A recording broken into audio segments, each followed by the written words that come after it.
Una de las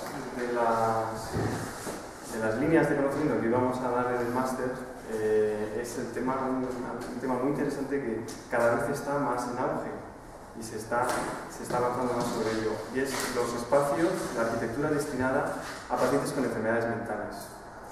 En ese ancho campo hay una línea que coincide con el proyecto de fin de carrera que se ha venido haciendo, que incluso algunos de vosotros habéis hecho, que es enfermedades neurodegenerativas.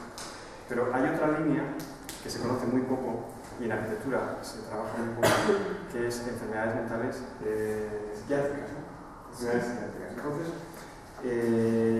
las dos líneas las queremos dar en el máster. Hoy vamos a hablar de enfermedades psiquiátricas y de la arquitectura para pacientes con enfermedades mentales desde el punto de vista psiquiátrico. Yo no he tenido médico para mí, entonces si digo algo más, tenemos el profesor José María Martínez Ortega, es profesor de la Universidad de Granada, es investigador, especialista es psiquiatra, médico psiquiatra, especialista en enfermedades psiquiátricas. ¿Cómo se llama el tema? Sí, claro.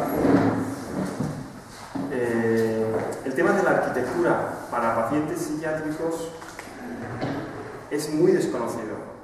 Es decir, cuando estamos proyectando un edificio para un paciente normal, pues estamos pensando en una persona que tiene unas condiciones mentales próximas a la nuestra, es decir, entre comillas, en la normalidad.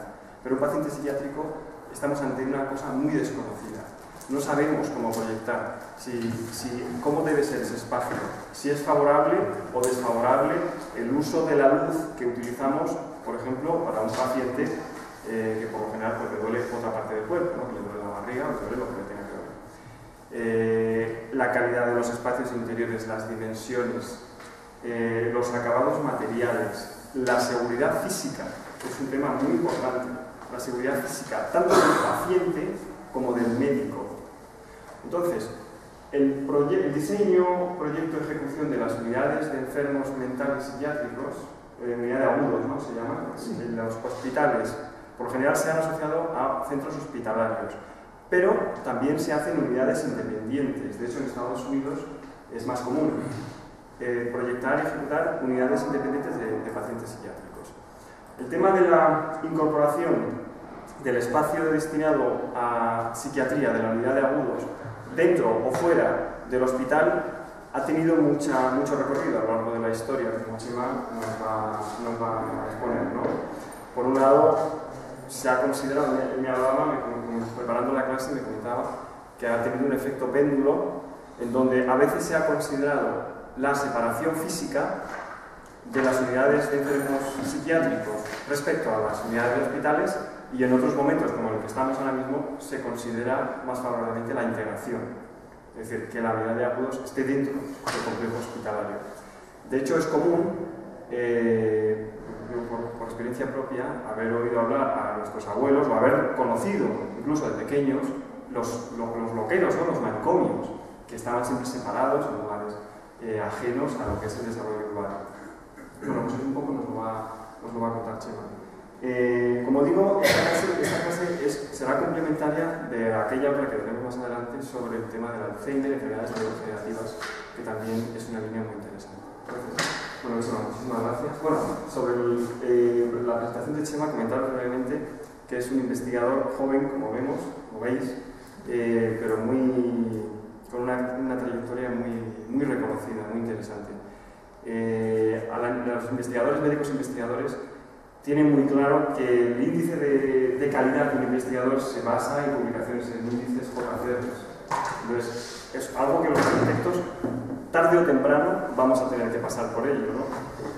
Ahora mismo, los arquitectos, lo de publicaciones en JCR, no sabemos ni de qué va la película. Yo, por experiencia propia, estoy empezando a conocer de qué va el JCR famoso. El JCR es el Journal Citation Report que hace la agencia Reuters, ¿no? De Thomson & Reuters, y da fe de la calidad científica de las publicaciones. Bueno, pues Chema tiene 20 publicaciones en JCR, que es una barbaridad para su edad, es un índice de calidad estupendo. Es doctor, es investigador, ha sido becario del Ministerio de FPU, que es el máximo reconocimiento nacional de becario de investigación, y está metido en programas de investigación y en proyectos de investigación. Ya está. Bueno, José, muchísimas gracias. Muy bien. Gracias, Miguel, por invitarme. Yo encantado de saludar con vosotros. La verdad es que nunca me había planteado hablar de esto y también, bueno, pues puedo meter la pata con los términos de arquitectura que no tengo ni idea. Así que, bueno, ya me perdonáis o me corregís. Y bueno, fijaos que no tengo tampoco idea de arquitectura, que una vez salía en bici con Miguel, las primeras veces que salíamos juntos en bici, y me hizo una pregunta trampa. Me preguntó, oye, bueno, me dijo, ¿dónde trabajas? Y digo, pues ahí en el Centro de Investigación Biomédica. Dice, ¿y qué te parece la ampliación? Y entonces yo respondí, pues, un poco rara. Menos mal, ¿no? Menos mal que no dije otro adjetivo, ¿no? Pues es que la he hecho yo ahorita. Digo, bueno, la verdad es que no me he fijado mucho y tal. Tengo que reconocer sinceramente que cada vez me gusta más. Aparte que estoy muy agradecido porque pongo la moto, aunque no lo diseño para eso, pero en fin, ahora todas las motos están ahí debajo del edificio y me acuerdo de él todos los días, cada vez que aparco la moto, y me voy fijando en detalle y cada vez me gusta más. Bueno, pues yo había pensado plantear un poco la charla de la siguiente manera. Por un lado, hacer una introducción un poco a la psiquiatría, al paciente psiquiátrico, ¿no? Que sería un poco el destinatario de vuestro diseño, vuestra proyección. Y luego hablar un poco de la asistencia psiquiátrica y luego ya centrarme un poco en una unidad psiquiátrica hospitalaria basándome en la que mejor conozco y creo que está bien diseñada y aparte muy adecuada, que es la unidad de agudos del Ruiz de Alba, del Virgen de las Nieves. Pues, tengo varias fotografías y ya vamos comentando y luego me preguntáis lo que queráis. Bueno, entonces, como digo, primero, ¿funciona esto? Una pequeña introducción a la psiquiatría y al trastorno psiquiátrico. La pregunta del millón. Si queréis fastidiar a un psiquiatra, bueno, decirle psicólogo, llamarle psicólogo. O sea, a un psiquiatra no nos gusta que nos llamen psicólogo. ¿Por qué? A ver. No la misma carrera, ¿no? No la misma carrera, no la misma formación. La misma carrera. Un médico, un psiquiatra es un médico. Psiquiatra es médico, o sea, yo soy médico, ¿no? Entonces, bueno, pues, hombre, he echado 6 años de carrera, luego un año para estudiar el MIR, luego 4 años de MIR, entonces, claro, con todo el respeto a los psicólogos, pero en fin, que he echado, por lo menos he echado 5 años más de trabajo y de estudio que ellos, y bueno, no soy psicólogo, soy psiquiatra. Bien, entonces, bueno, pues la psiquiatría es una rama de la medicina, el psiquiatra es médico, en cambio la psicología es una rama de las ciencias antropológicas y el psicólogo es licenciado en psicología. La psiquiatría es una disciplina más clínica, se basa más en lo patológico, en la patología psiquiátrica, en el cuerpo enfermo o en la mente enferma. Y en cambio el psicólogo, bueno, es una disciplina más experimental, más básica, y bueno, pues estudia un poco el funcionamiento normal de la mente, el comportamiento de la conducta. Y aquí hay una diferencia muy importante, que es que el psiquiatra pues puede, como médico, prescribe, ¿no? Puede recetar fármacos, ¿no? Psicofármacos, mientras que el psicólogo pues entra más en tratamiento psicoterapéutico. Esto es la teoría, luego también hay bueno, un poco de invasión a veces en ambos sentidos, ¿no? Bien, y luego lo ideal es que haya una buena coordinación entre psiquiatra y psicólogo. Una vez parece que estamos un poco enfrentados, pero se trata de complementar nuestros conocimientos. Bueno, ¿qué es un trastorno psiquiátrico? Bueno, pues esta es la definición así estándar, ¿no? Un patrón psicológico de comportamiento de significación clínica, o sea, tiene que ser una cosa constante, y de significación clínica, o sea, que da suficiente entidad y que sea un poco desproporcionada, por ejemplo, al estímulo. Es decir, lo normal cuando fallece un familiar nuestro, lo normal es que no esté deprimido, ¿no? Eso no es patológico. Es un duelo normal, una reacción normal, ¿no? tendemos un poco a psiquiatrizar todo en cuanto nos encontramos mal, como tenemos poca tolerancia a la frustración, ¿no? Algo que nos hace sentir mal, pues enseguida tenemos que buscar soluciones inmediatas, ¿no? Estamos un poco en la sociedad, la solución inmediata del clic. Entonces, cuando me siento mal, estoy angustiado, al psiquiatra, pues no, a lo mejor no te hace falta, no podemos psiquiatrizar los problemas de la vida normal, ¿no? Junto con eso, hay un infradiagnóstico de un trastorno psiquiátrico, hay gente que necesitaría ayuda especializada y que no acude, ¿no? Pero bueno, eso lo vamos a hablar. Y luego asociado a un malestar de discapacidad, ¿no? Bueno, tenemos problemas los psiquiatras, que tenemos que diagnosticar, no tenemos pruebas, no tenemos una radiografía, una analítica de sangre, sino que tenemos que diagnosticar por criterios diagnósticos.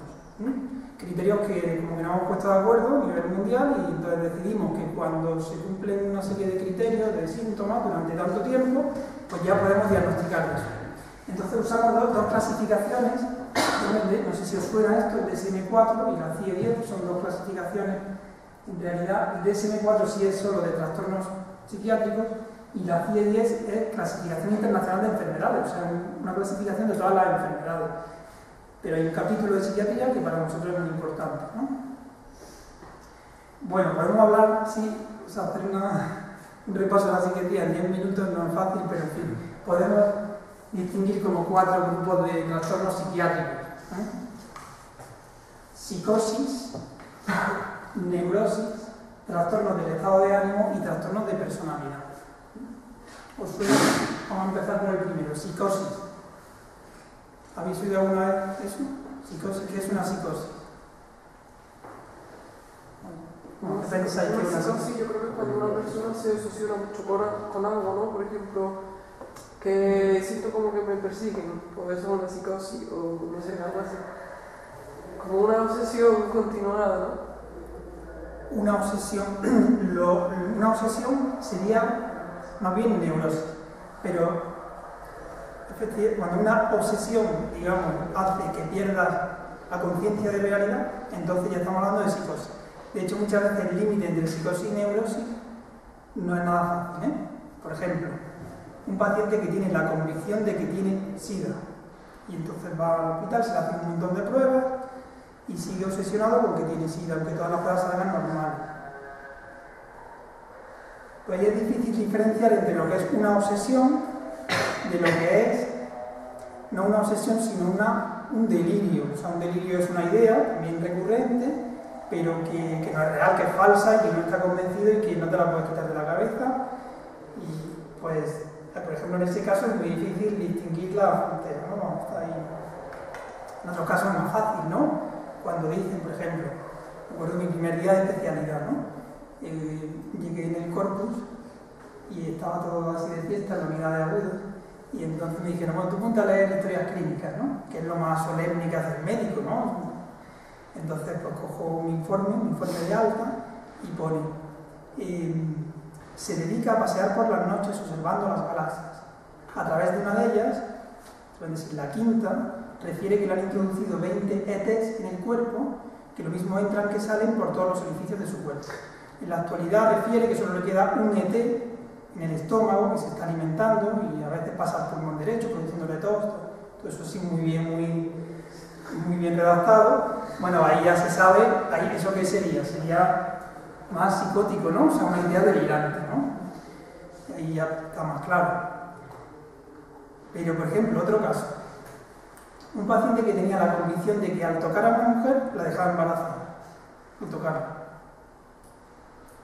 ¿Eso qué sería?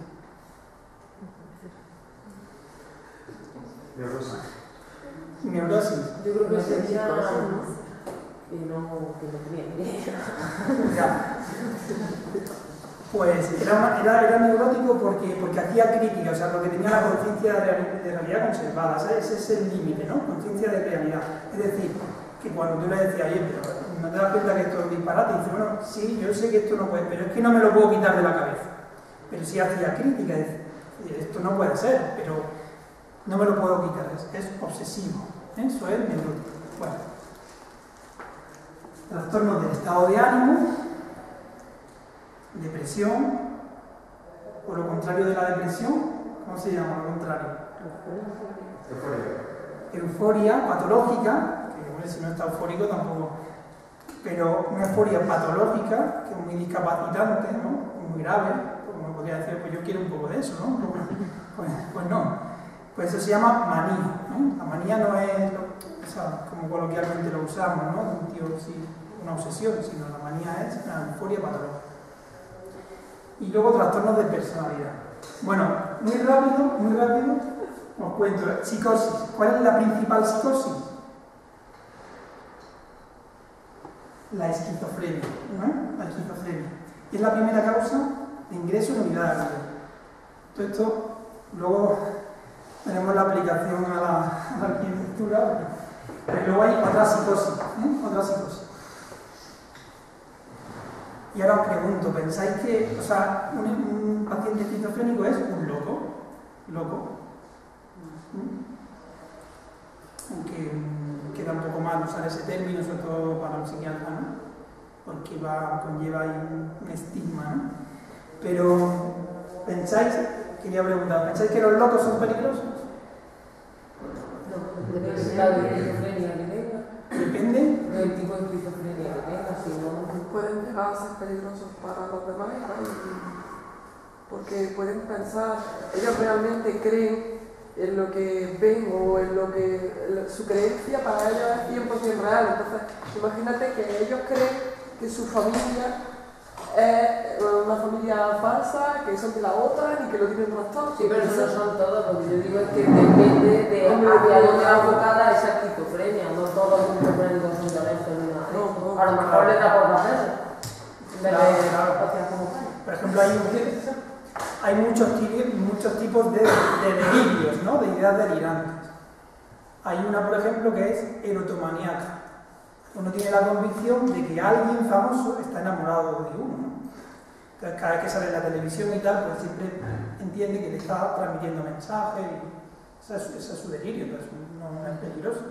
Muchos tipos de delirio. Pero realmente el más frecuente es de persecución, de perjuicio, alguien me está persiguiendo, me están perjudicando, y de alguna manera uno se defiende, porque efectivamente no es una idea, sino que es una realidad, ¿no? Es un mundo delirante, es tu mundo. Tú no la vas a convencer, el psiquiatra no tratamos de convencerle de que lo que está diciendo es un disparate, ¿no? O sea, no le voy a decir al de los ETs, hombre, pero ¿qué estás diciendo? Porque se sienten ofendidos, ¿no? O sea, mira, como si... Y esto es muy importante a la hora de pensar en una unidad de agudos. Imaginaros que ahora entran dos seguratas por aquí, os cogen a la fuerza y os encierran en un sitio porque estáis diciendo que estáis en un seminario de un máster de arquitectura.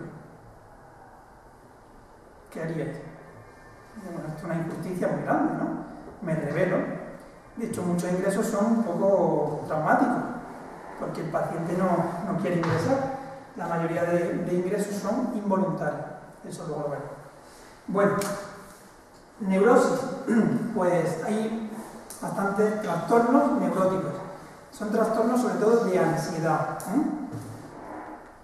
obsesiones, fobias, trastornos de pánico, que son crisis de ansiedad, y trastornos de ansiedad generalizada, uno tiene unos niveles de ansiedad muy grandes, ¿no? Trastorno obsesivo-compulsivo, trastorno por estrés postraumático, que es lo que vemos en las películas, ¿no? Uno ha vivido algo muy traumático, una guerra, un accidente, y uno sueña con eso, lo revive, etc. Trastornos disociativos, bueno, ya está. Trastornos afectivos, hemos dicho depresión y manía, ¿no? Pues puede haber episodios agudos y recurrentes, uno tiene episodios, por ejemplo, de depresión, o bien uno tiene síntomas menos intensos, pero que se mantienen siempre, ¿no? Pues dentro de los episodios agudos y recurrentes tenemos la depresión mayor, que llamamos depresión mayor, y el trastorno bipolar. ¿Os suena el trastorno bipolar? ¿En qué consiste el trastorno bipolar? Pues son fases de depresión y luego fases de manía. Uno va de un polo a otro, bipolar. Esta es la segunda causa de ingreso en unidad de agudos, el trastorno bipolar. Primero esquizofrenia, después trastorno bipolar. Y ahora os pregunto, ¿el paciente con trastorno bipolar tiene conciencia de realidad? Sí. Pues cuando uno está deprimido, conserva la conciencia de realidad. Pero en episodios maníacos, los episodios maníacos muchas veces cursan con síntomas psicóticos, con un poco de locura. Entonces, en un episodio maníaco, normalmente el paciente pierde conciencia de realidad. Con lo cual, en algunas fases del trastorno bipolar, el paciente... Esto es muy importante a la hora del ingreso, porque un paciente sin conciencia de realidad va a ingresar involuntario en la unidad de agudo. Bueno, y luego lo equivalente, pero como digo, con síntomas menos intensos, pero crónicos, o sea, no episódicos, sino que siempre se mantiene, pues está lo equivalente a la depresión, se llama distimia, no sé si lo habéis oído alguna vez, distimia, y lo equivalente al trastorno bipolar sería ciclotimia. Nos va pasando por episodios depresivos leves y episodios maníacos leves. No podría pensar, pues, yo lo de un episodio maníaco leve, eso tiene buena pinta, ¿no? Bien. Eso último, cuando por ejemplo a las personas que tienen tendencia a depresión, para ponerlos, digamos, del otro estado, los ponen como un tratamiento continuo de por vida. Hay un tratamiento continuo que es para estabilizador del ánimo. No... Sí, para estabilizar y prevenir tanto una cosa como otra. Bueno, y trastornos de personalidad, esto es muy interesante. Y esto, todos tenemos nuestra forma de ser, nuestros rasgos de personalidad. No significa que uno tenga un trastorno. Para que uno tenga un trastorno, pues tus rasgos tienen que hacerte, tienen que generar discapacidad en el entorno familiar, laboral, social, etc. Pero podemos, así, desde un punto de vista pedagógico, podemos hacer como 3 grupos, ¿no? Bueno, A, B y C. El primero sería, incluiríamos 2 tipos de trastornos: el trastorno paranoide, una persona muy desconfiada, muy suspicaz; el trastorno esquizoide, una persona que tiende a estar aislado, un poco raro, ¿no? El grupo A son gente rara o excéntrica. Y el esquizoide, pues, le gusta estar solo, eso es muy característico, ¿no? Y dice, hombre, a mí me gusta estar solo, soy esquizoide. No, pero es una cosa muy característica. El grupo B, en el grupo B hay un problema de control de impulsos. Entonces aquí tenemos 4 grupos. La persona antisocial es el psicópata, es una persona sin escrúpulos, ¿no?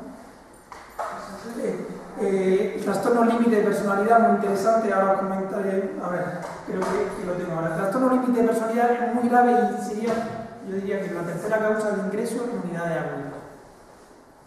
¿Trastorno límite de personalidad? ¿Os suena algo? Pues es una entidad equiparable a una esquizofrenia o a un trastorno bipolar, una cosa muy grave, donde el paciente, y es difícil de definir, pero hay bajo control de impulso y mucha inestabilidad emocional.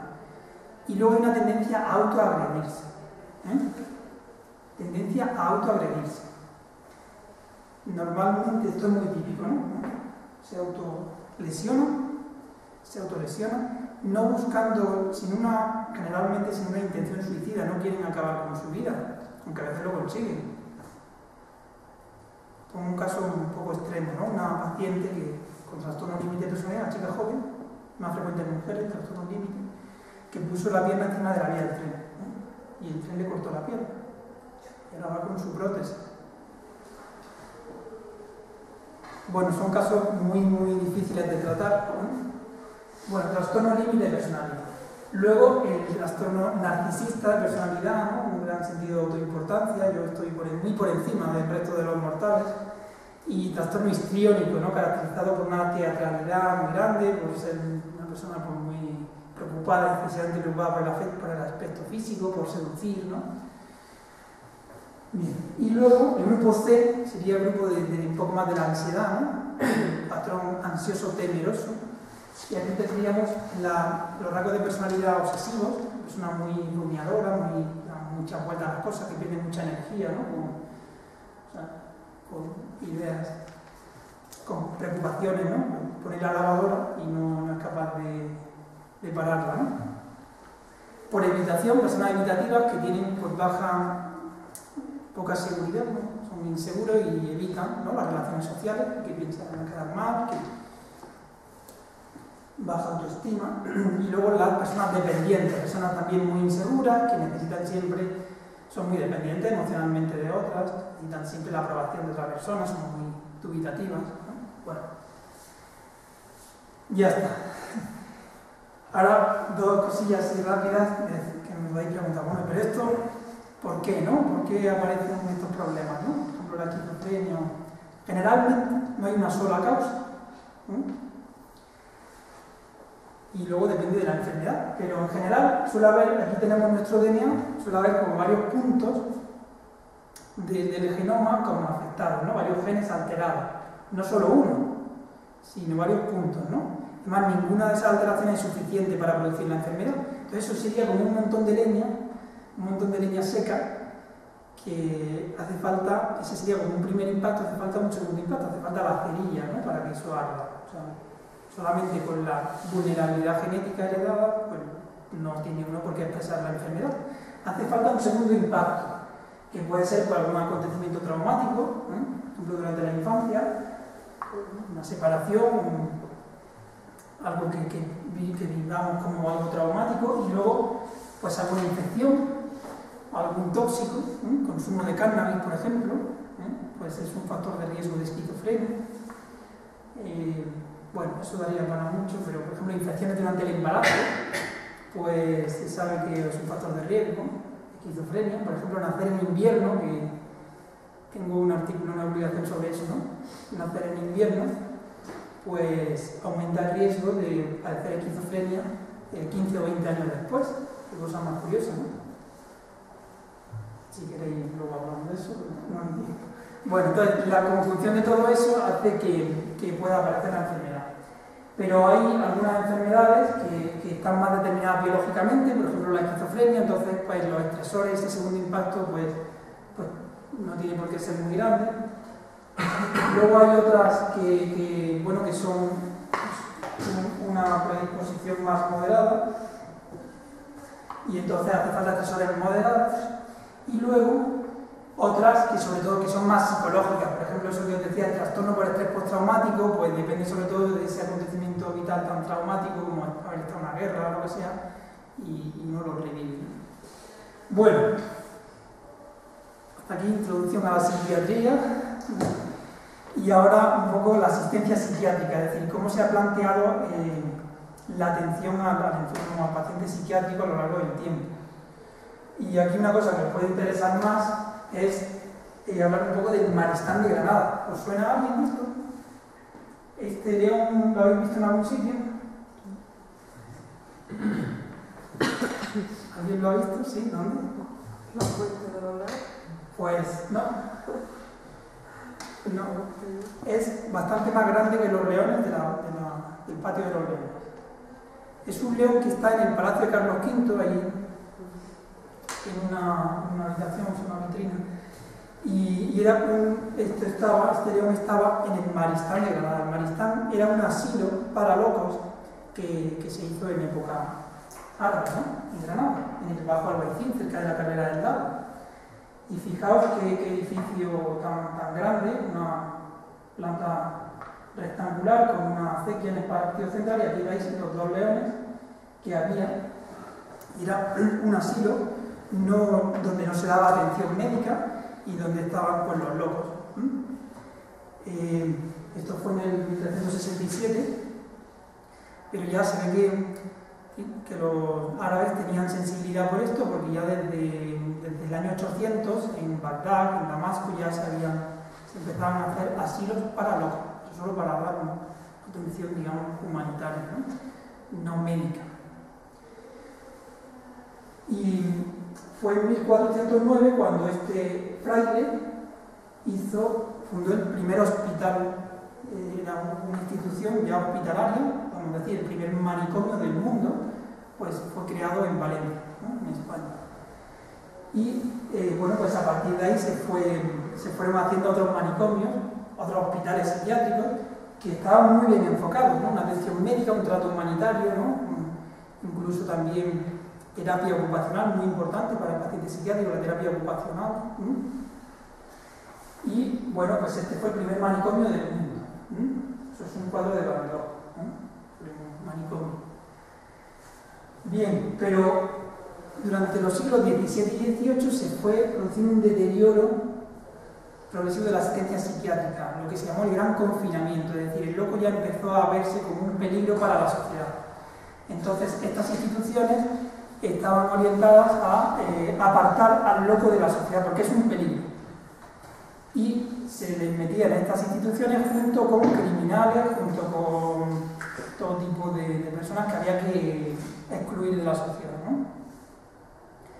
Y sí que se usaban grilletes, se usaba, en fin, no había un trato adecuado, ¿no?, al paciente, se les encerraba, ¿no?, o sea, como si fuera una cárcel, ¿no?, en parte, ¿no?, habría de todo, ¿no?, tampoco se puede generalizar, pero bueno, era un poco la tendencia. Hasta que en la segunda mitad del siglo XVIII, en la escuela francesa liderada por Pinel, pues Pinel libera a los enfermos de las cadenas, ¿no?, como se ve ahí en el cuadro, ¿no? Propone un cambio en la asistencia psiquiátrica y bueno, que hay que tratar al paciente con, como decía, con dulzura y firmeza, que es un poco lo que se hace ahora. En un hospital de unidad de agudos se le dice al paciente, pues mira, si te portas bien, te doy permiso para el fin de semana, ¿no? O sea, un permiso terapéutico. Permiso terapéutico. Los psiquiatras son especialistas un poco en el enfermismo. Por ejemplo, a veces hay que atar al paciente a la cama. Porque ahora queda un poco mal decir eso, no, atar al paciente, ¿no? Entonces usamos el término sujeción mecánica, que queda mucho más elegante. O, por ejemplo, cuando damos medicación y nos pasamos un poco de dosis, y siempre sin quererlo, pero intoxicamos al paciente, ¿no?, una intoxicación farmacológica, pues decimos que el paciente está un poco impregnado. Por ejemplo, en las primeras reuniones decían, pues está un poco impregnado. ¿Eso qué significa? Se le ha echado colonia, no sé. Entonces ya cuando se sale lo de impregnado, que hay que bajar la dosis del fármaco. Bueno, entonces, como que veis lo del efecto péndulo, pues del gran confinamiento pues se pasa a un cambio, o sea, se ve que eso no era lógico. Y luego, en la primera mitad del siglo XIX, la escuela alemana, liderada por Singer, propone una perspectiva más somaticista, es decir, las enfermedades psiquiátricas son enfermedades del cerebro y hay que acercar la asistencia psiquiátrica a los hospitales generales, ¿no? Un poco lo que tenemos ahora, ¿no? Y entonces surgen numerosos intentos de intervenciones como remedios terapéuticos, pero claro, intervenciones a veces un poco fuertes, ¿no? Por ejemplo, leucotomías es cortar un trozo del cerebro, o convulsión terapia, electroshock, pero sin anestesia, no como se hace ahora, como se hacía un poco a lo bestia, ¿no? Entonces, claro, eran cosas un poco que chirriaban.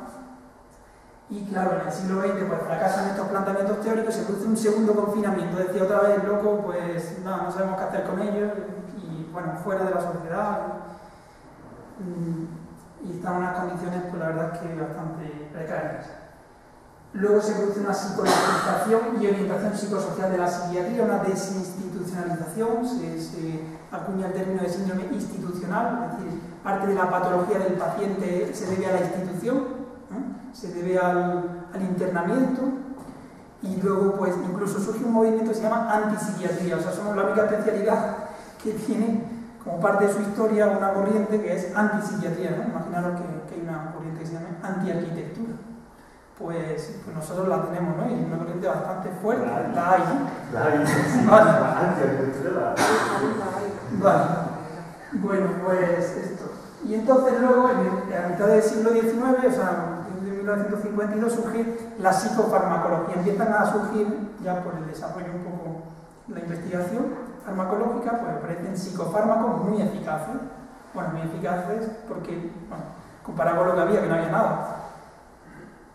Y todo un poco son hallazgos causales totalmente, ¿no? Por ejemplo, el primer antidepresivo.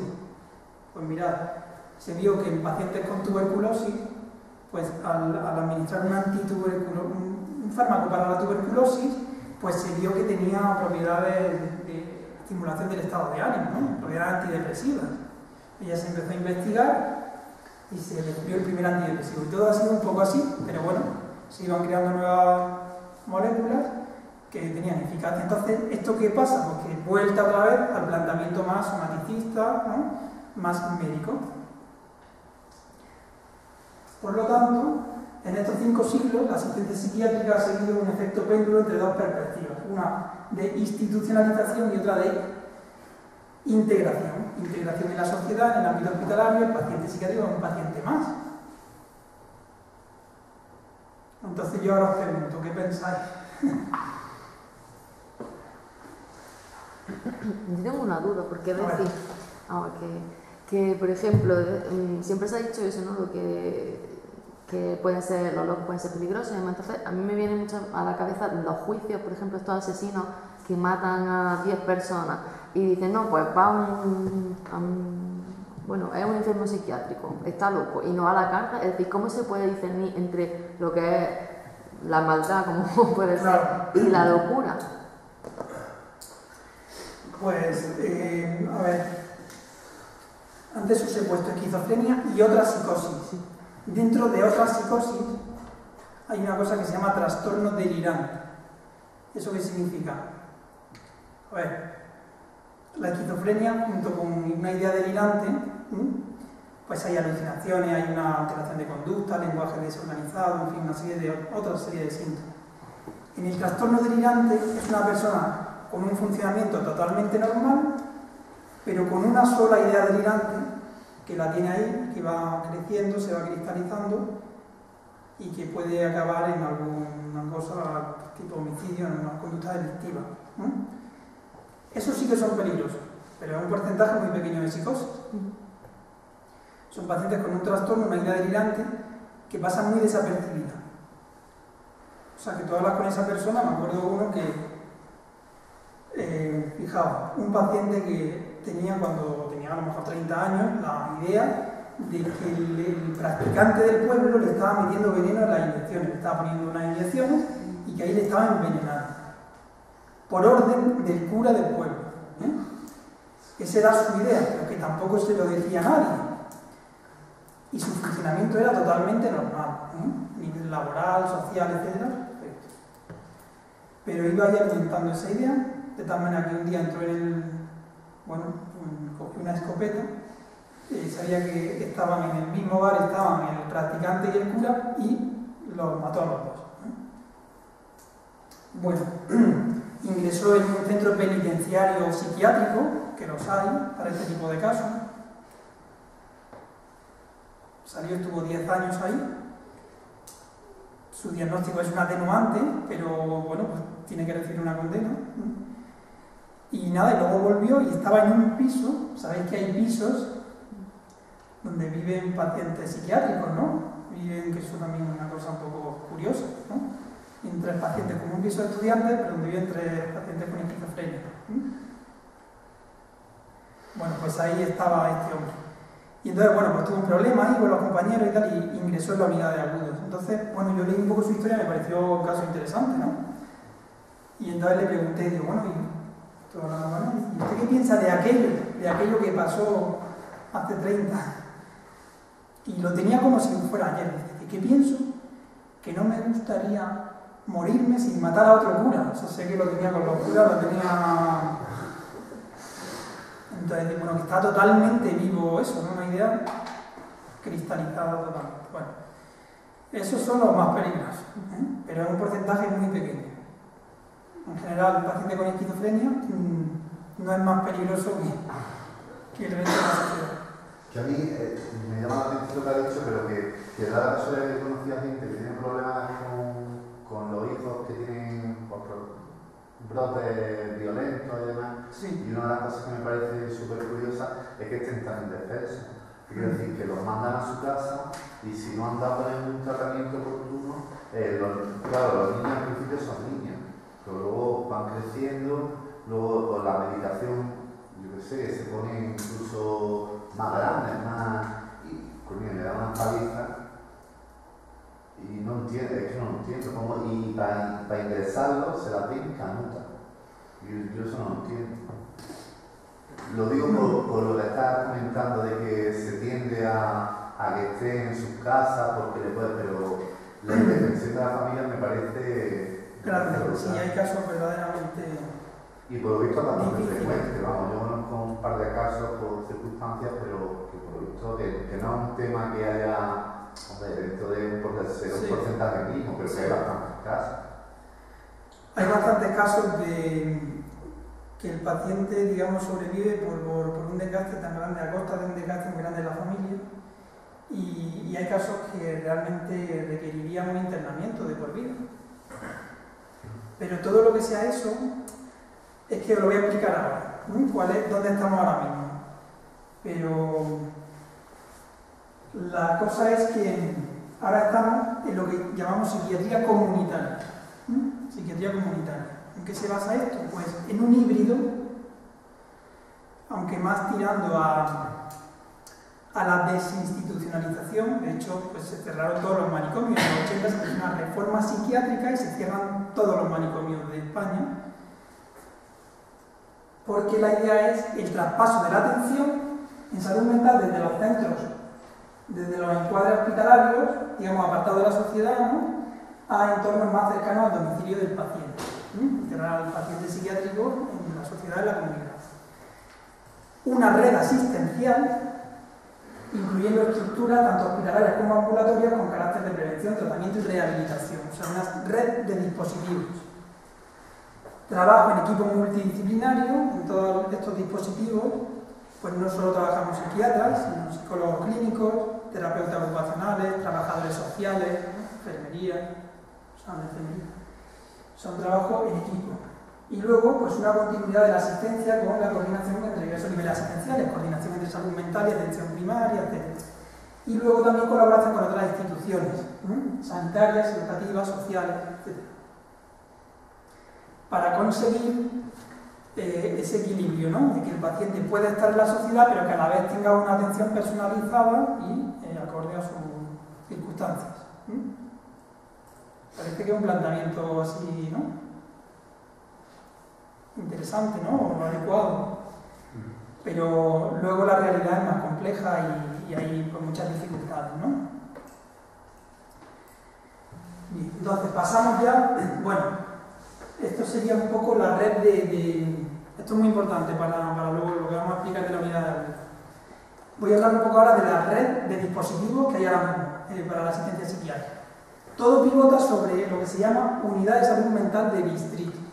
Unidad de salud mental de distrito es un dispositivo de consultas, es un dispositivo de ambulatorio, un dispositivo hospitalario, de consultas psiquiátricas, también un trabajo multidisciplinar, son equipos multidisciplinar, donde el paciente va a sus consultas, pero no es solamente voy a ir a la consulta y ya vengo dentro de 3 meses, sino que teóricamente hay que hacer un seguimiento al paciente y desde ahí habría que programar el ingreso a unidad de agudos o contactar con servicios sociales. O sea, la idea sería que desde el equipo de salud mental pues hubiera un seguimiento personalizado del paciente. Esto es lo ideal, pero luego la realidad es imposible, esto es imposible llevarlo a la práctica, ¿no? Entonces, luego la realidad es que pues nada, un servicio de consulta, como las consultas de oftalmología o de digestivo, pues ya está, el paciente viene, lo ve tiempo que pueda y ya está dentro de 3 meses. Bueno, pero sobre esto debería pivotar todo el resto de dispositivos, ¿no? Y luego tiene que estar muy coordinado con la atención primaria. Unidad psiquiátrica Hospital General, unidad de agudos. Ya digo, lo ideal sería que desde la unidad de salud mental de distrito, desde las consultas, pues se programara el ingreso en el hospital. Cosa que muchas veces no es así. Los ingresos son por urgencia. Y luego hay otra serie de dispositivos, ¿no? Pues el hospital de día, la unidad de rehabilitación, que es un dispositivo no hospitalario, la comunidad terapéutica, esto que suena un poco al Señor de los Anillos, la comunidad terapéutica, pues es como un pequeño manicomio, la verdad, que esto si me vieran mis compañeros pues se rasgarían las vestiduras, sobre todo los reformadores, pero es además está justamente al lado de Bellas Artes, o Sabéis que Bellas Artes era el antiguo manicomio, bueno, pues ahí hay una parte que se llama comunidad terapéutica. Son para esos pacientes que requieren ingresos más largos y que se pueden tirar ahí varios años. Pero solo tiene 20 camas. Porque aumentar el número de camas ya suena un poco a volver a ir hacia atrás, ¿no? Suena un poco a lo del manicomio. Entonces, nada, aquí no se puede hablar de manicomio, ni de internamiento, ni de... Entonces, ¿qué pasa? Que son muy pocas plazas. Muy pocas. Porque la otra unidad de internamiento, ¿cuál es? O sea, solo hay 2 unidades de internamiento, que son la unidad psiquiátrica de Hospital General, unidad de agudos, y la unidad terapéutica. Se supone que la unidad de agudos es como una UCI psiquiátrica, son una unidad de corta estancia, y la unidad terapéutica de larga estancia. Bien, y luego todo esto tiene que estar integrado por servicios sociales, ¿no? En Andalucía se llama FAISEN, ¿no? La fundación que coordina todo esto y que tiene pues, un montón de dispositivos, bueno, de centros hogar, de pisos, etcétera, para la atención de los pacientes, digamos, ya en la vida ordinaria, ¿no? Bueno, última cosa y ya pasamos a la unidad de agudos. Ingreso en psiquiatría, mirad. Ahora os hago una pregunta. ¿Quién puede privar de libertad? Un juez. Un juez. ¿Solamente el juez? Médico. Pues en realidad solamente el juez. Pero el psiquiatra de urgencia también puede privar de libertad. Puede ingresarlo en contra de su voluntad, puede encerrarlo, que es un encierro, en la unidad de agudos. De urgencia, pero tiene 24 horas para transmitírselo al juez, que el juez apruebe ese ingreso, que normalmente lo aprueba siempre, ¿no? O sea que tenemos 2 tipos de ingresos en la unidad de agudos: ingreso voluntario o involuntario, que son la mayoría. Y dentro del ingreso voluntario tenemos un ingreso civil, bueno, civiles que ya sea por una autorización judicial o porque el paciente acude de urgencia, pues el psiquiatra es el que decide si lo ingresa o no. Aunque hace falta la autorización judicial, pero el psiquiatra decide cuándo se ingresa y por tanto cuándo se da el alta. Pero hay veces que el ingreso es penal, es decir, un involuntario penal quiere decir que hay una orden judicial. El juez determina el ingreso en unidad de agudos, independientemente de lo que opine el psiquiatra. Por ejemplo, en algunos casos recuerdo, no sé si os acordáis, hace 5 o 6 años, en Alzacar, un señor que mató a su hermano, ¿no?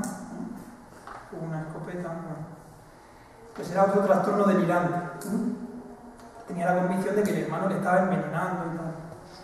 Entonces, pues el juez ordenó ingreso en unidad de agudos. Entonces, en ese caso, ¿el alta de quién depende? Del juez. Del juez. Bien, en cualquier caso son ingresos involuntarios. Bueno, y ya pasamos un poco más a lo vuestro, quería un poco contextualizar.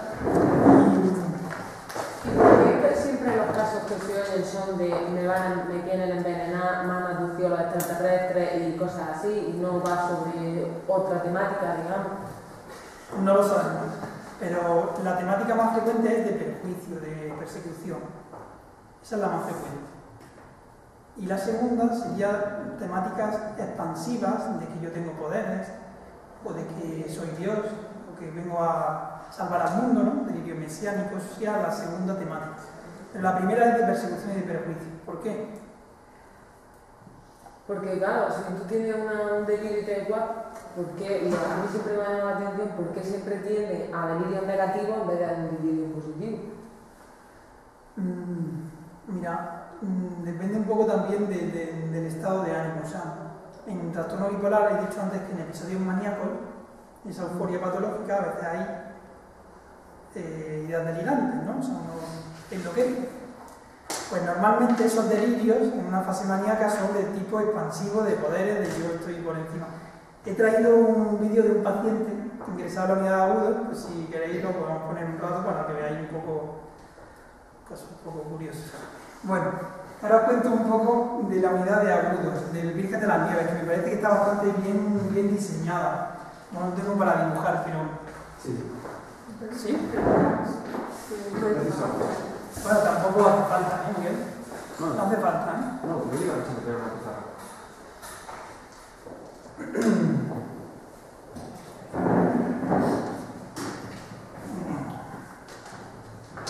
Un segundillo aprovecho para...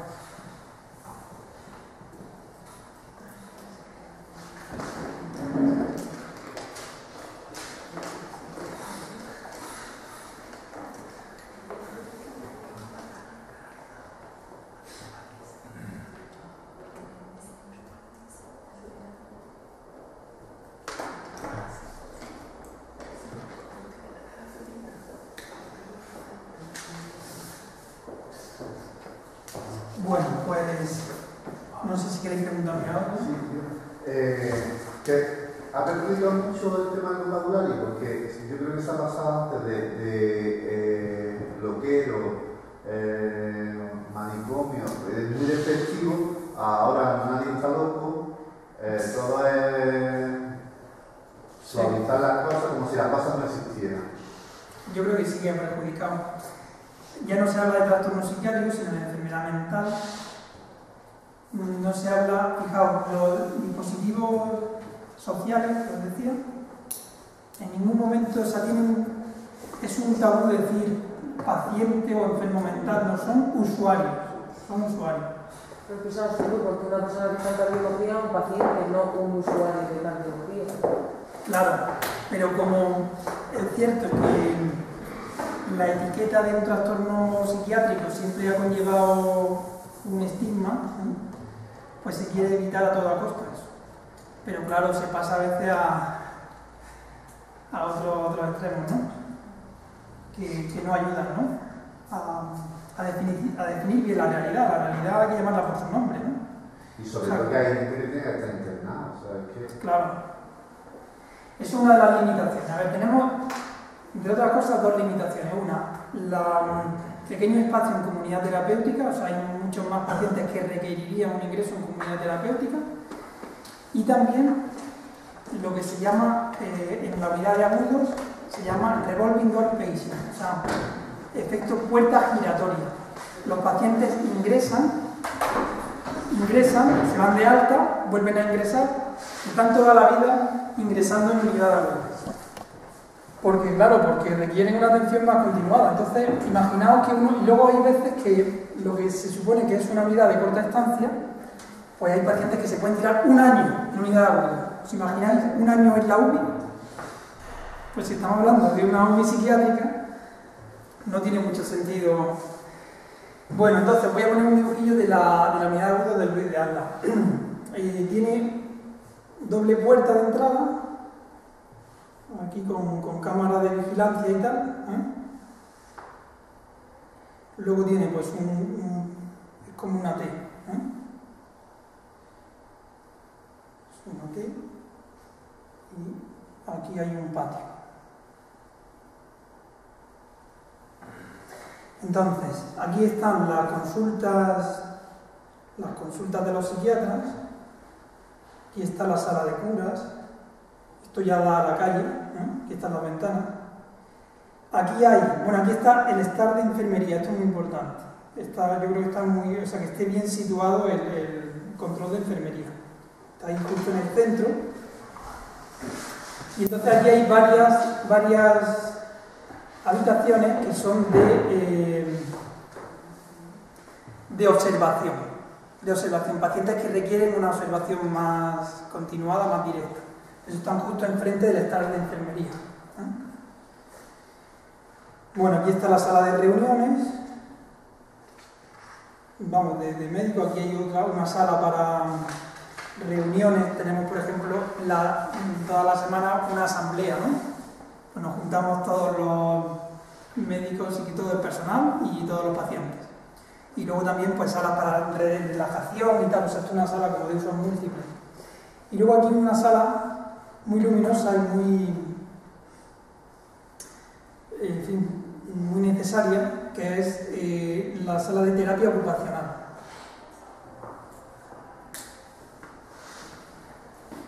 Y entonces, bueno, ¿dónde están las habitaciones? Bueno, esto es mucho más largo, este pasillo. Aquí están todas las habitaciones, y los cuartos de baño y tal. O sea, esta es la zona un poco de camas. Y esto es un patio que da, en fin, bastante luminoso y con unas, bueno, rejas muy discretas, ¿no? Por todos lados, también por arriba. No sé qué más cosas. Aquí está el cuarto de los residentes. Los residentes son los médicos residentes, ¿no? Sí. Aquí con su cama, para dormir. En la guardia los dormir. Bueno. Y... ¿Los baños están dentro de las habitaciones o son como...? No, están aparte. Son como comunes, digamos, ¿no? Sí. Y aquí otra puerta que da a la secretaría. Y bueno, aquí también el cuarto del adjunto, ¿no? O sea, aquí hay dos habitaciones para los médicos que están de guardia, ¿eh? Para el residente y para el adjunto. El del adjunto tiene su cuarto de baño completo y nosotros lo tenemos fuera, en fin. Nosotros no, yo ya no soy residente, pero como dice la residencia aquí. Bueno, entonces, muy importante. Aquí, también enfrente del estar de enfermería, está el ascensor. Esto es fundamental. Bueno, voy a poner fotos y ahora ya comentamos, si queréis. Bueno, esto no se ve bien, pero bueno, un estudio que hice de ingreso en unidad aguda, diagnóstico, ¿no? Y diferencia entre hombres y mujeres. Entonces, el diagnóstico más, esto durante todos los ingresos en la unidad aguda, precisamente de Virgen de las Nieves, durante 9 años. El diagnóstico más frecuente era esquizofrenia, o sea, esquizofrenia, según mis datos, es la causa más frecuente de ingreso en unidad aguda, un 18%. Un 18% aquí, de la muestra eran pacientes con esquizofrenia. Y luego está el trastorno bipolar. Bueno, antes de eso, un 15% es depresiones graves con riesgo de suicidio, también ingresan. Trastorno bipolar, un 10%, y luego trastornos de personalidad, un 7%, que la mayoría, como digo, son trastornos límite de personalidad. ¿No? Es para que hagáis una idea un poco de qué diagnóstico, ¿no? Bueno, esa es la puerta de entrada, eso es mirando desde aquí, mirando desde aquí esta puerta. O sea, luego hay otra, hay doble puerta. Es muy importante, la entrada a la unidad es muy importante que haya control, que haya cámaras, que el paciente no pueda salir con facilidad. ¿Deben ser puertas sin ventanas? Puertas sin ventanas, sí. Así, de seguridad. Sí. Para mantener la privacidad. ¿Cómo? Para mantener la privacidad de los que están dentro. ¿Por eso está sin ventanas? Pues ¿O se podría para mantener la privacidad y sobre todo para que no rompan el cristal y se vayan. O sea, que el paciente que está dentro no vea lo que hay fuera. Más que por eso, yo creo que es por control, para evitar la salida. Pero bueno, una ventana fuerte supongo que también haría el mismo efecto. La verdad es que no me lo he planteado. Pero bueno, esto es lo que hay en Virgen de las Nieves. Bueno, entonces este es el pasillo que os digo de este pasillo. Veis que los colores son claros. Me voy a perdonar un momento que me ha llamado mi jefe un par de veces y no sé qué quiere. Segundito.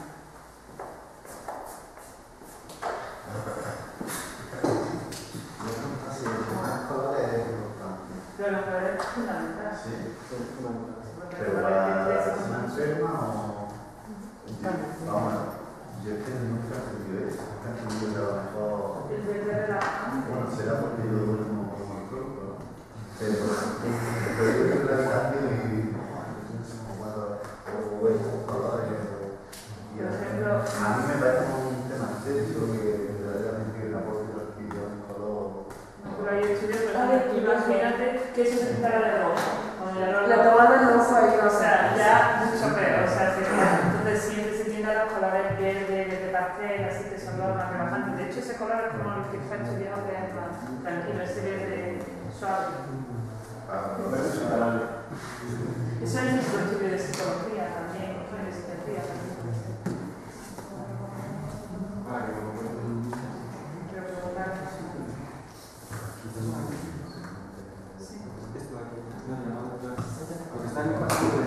ocupacional, habitaciones de internamiento. De todas maneras, yo creo que aunque son ejemplos muy interesantes, se pueden hacer las cosas muchísimo mejor. Bueno. Sí, me perdona, nos preguntaban lo del color, que sería importante que fuera verde clarito. Sí, colores claros, que no llamen la atención nada de rojo, nada de que generen calma, tranquilidad, sosiego. Eso sí. ¿Realmente los colores te aportan eso? Pregunto, ¿no? Mira, un color rojo no ayuda al paciente psiquiátrico, pero un color azul blanco, azul clarito y tal, va bien, pero bueno, tampoco no es una cosa. Y que no sean colores muy chillones, que no sean estímulos muy fuertes. Simplemente eso. Yo creo que es como la publicidad, es decir, eso está estudiado. Tú, la publicidad IKEA es amarillo y azul por una cosa, y Coca-Cola roja por otra cosa, porque tú focalizas tu atención ahí. Entonces, supongo que lo que intentan es que los pacientes no focalicen la atención como una cosa en concreto. Porque... Sí, pero de vamos a subliminar, pues yo realmente no me di cuenta cuando entro en un sitio, a no ser que sea muy chillón. Los colores están muy estudiados en todos sitios, ¿no? O sea, en un pub, en fin, los colores son mucho más excitantes, ¿no? Más chillones, más... Y intentar un ambiente de tranquilidad, ¿no? De, como hacían los moros en el Marista, un ambiente de sosiego, ¿no?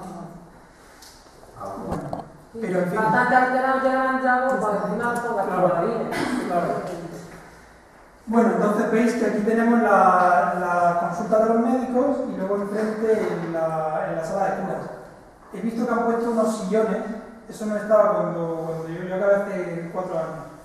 Y en general, sobre todo en la consulta de urgencias, en urgencia una consulta psiquiátrica, la decoración tiene que ser totalmente minimalista, o sea, que no haya objetos potencialmente arrojadizos.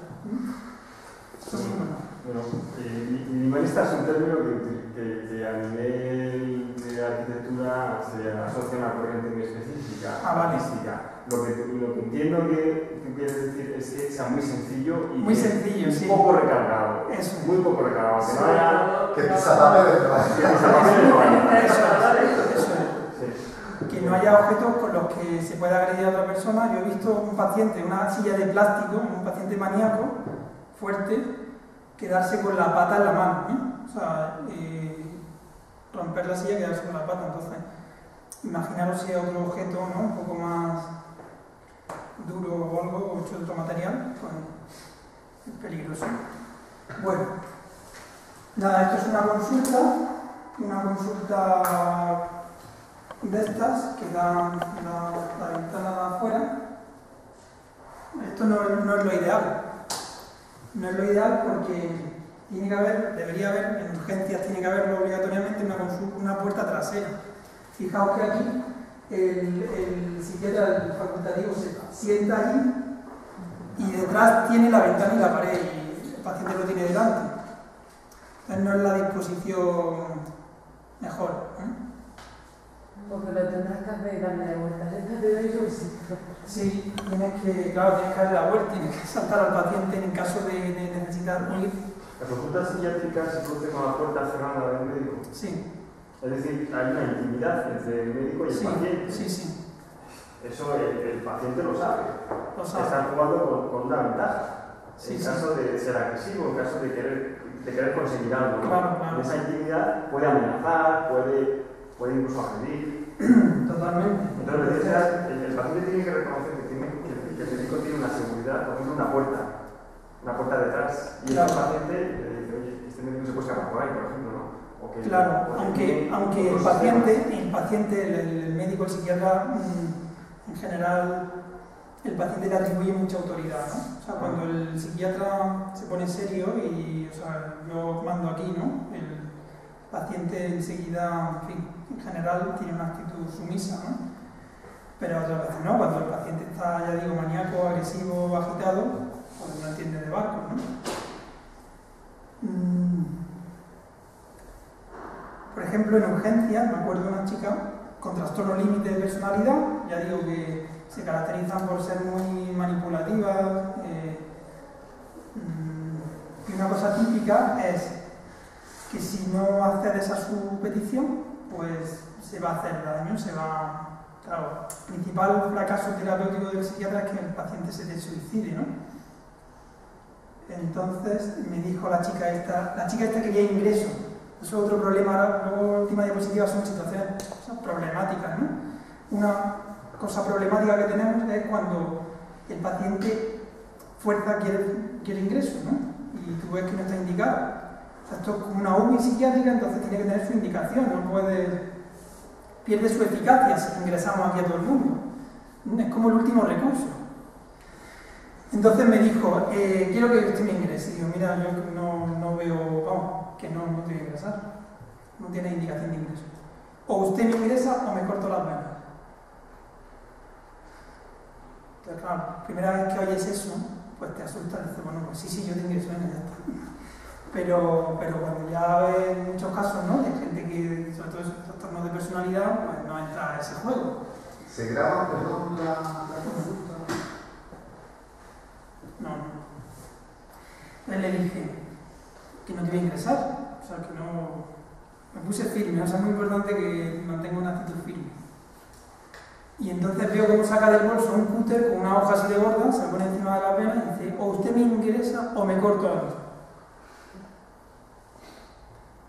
Ya dije, pensé, bueno, ¿ahora qué hago? Y dije, mira, que no te voy a ingresar. Tú puedes cortarte si quieres, que no te voy a ingresar. Pero imaginaos cómo estaba yo por dentro. ¿Cómo se corte aquí? Salgo en los periódicos mañana, ¿no? Paciente que se corta las venas delante del psiquiatra en urgencia. Y entonces ya vio que no entraba a su juego. Pero son situaciones difíciles, ¿no? Ya le cogí el cúter y no hubo ningún problema. Bueno. Porque eso seguramente esa amenaza la haya tenido delante de familiares y en tu familiar dice, ¿qué quieres? ¿Yo voy de chocolate? Pues vale, venga, tómalo. Claro. Entonces, en ese sentido, lo que decía Pinel de dulzura más firmeza, a veces tienes que estar muy firme por ayudar al paciente, no por otra cosa, ¿no? Bueno, aquí tenemos el estar de enfermería, que es la sala de curas, ¿no? Ahí está toda la farmacia, todos los fármacos y tal. Aquí, pensando en esto, no sabía yo si estaba bien ubicada, porque bueno, los pacientes no están como en el resto de servicios en la cama todo el día o en la habitación, en el sillón, no, están andando, o sea, esto es como un gran hermano. Están, pues, en la sala de estar, la sala esta, dando vueltas, ¿no? Están por todos lados. Entonces, creo que esto está como muy accesible, ¿no? Aquí están todos los fármacos, todo el material de curas, de todo un poco materiales delicados, y quizás tendría que estar en otro sitio, ¿no? O sea, menos accesible, pero bueno. Bueno, esto es otra vez el pasillo, este pasillo,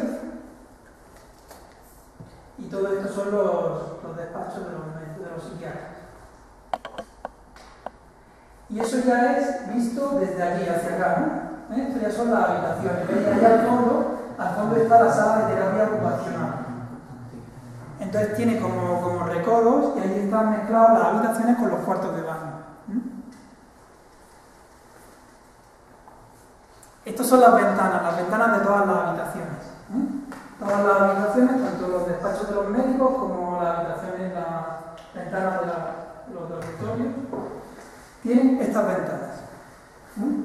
Es decir, solo hay una parte central muy estrechita que se abre. Para que no quepa una persona humana por ahí. Esto es muy importante. Una cosa obvia, igual que, a ver, ¿dónde pensáis que está ubicada, en qué planta está ubicada la unidad de audio? No. Ahí se ve a tope. Pues cerca de la planta baja. Esta es la segunda planta. Esta es la segunda planta. Pero esto en algunos sitios no es así. O sea, una unidad de audio no puede estar en la quinta, séptima planta. O sea, porque los pacientes se suicidan. O sea, en la unidad de agudos hay un riesgo de suicidio grave.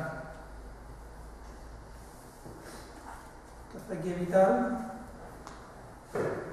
pues eso, un objeto con el que la persona se pueda suicidar y la gente se suicida con cualquier cosa.